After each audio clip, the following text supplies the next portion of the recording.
did a survey of coaches, the shot clock, I think the options 35, stay at 35, 30, 24. How'd you win? No, they're not going to ask me on that. But we can all say what we want. It's about fouling. That's what the scoring is where it is right now. I would say 30 seconds would be fine. Doesn't change the game at all. Maybe adds 4 or 5 possessions. But if you keep fouling like we foul, not scoring staying the same. If you want more scoring, you got to loosen up the game. If you think that's what makes the game great.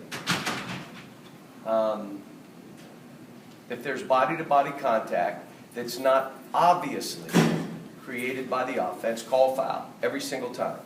We coaches will adjust, or we'll foul out our team and go crazy and get thrown out of games. It may take a year or two, but call fouls. They're already in the rule book. Weren't they supposed to do that? Last year, we didn't have the stomach for it. We did it for 4 or 5 months, and none of us had the stomach for it. The NCAA didn't have the stomach. The officials did. The coaches did. To get this right, it took 3 years in the NBA, 3, to say this is the rule, officials will be fined, it is not changing. You adjust or you're out. That's where we got to go with this. 30 seconds would be fine, but 30 seconds would be 5 more possessions to foul somebody. Another movement among some of the Power 5 conferences is to talk about freshman ineligibility.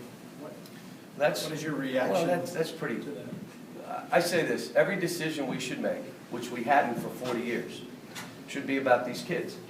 Now, is that the best decision for these kids? Or are we worried about individual programs? Somebody came up with the baseball rule. Now, let me ask you this.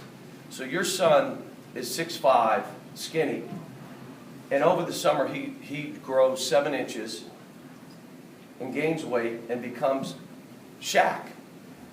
But he had to go to college because at the time he was 6'5" and 120. He should stay in school 3 years because of a baseball rule? Now, is that good for the program, the coaches, or the players? If you want the baseball rule, let them go anytime they want. They can go as 11th graders, 12th graders, their first, second, third year in college. Or go to 2 years.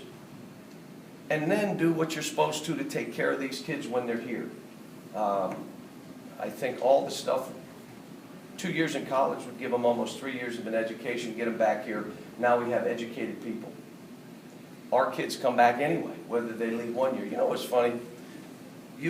When you're in the ivory tower and you're not down in this, you would make a statement that kids don't even go the whole year. At half year, they don't go. That means you're sitting up so high you have a nosebleed.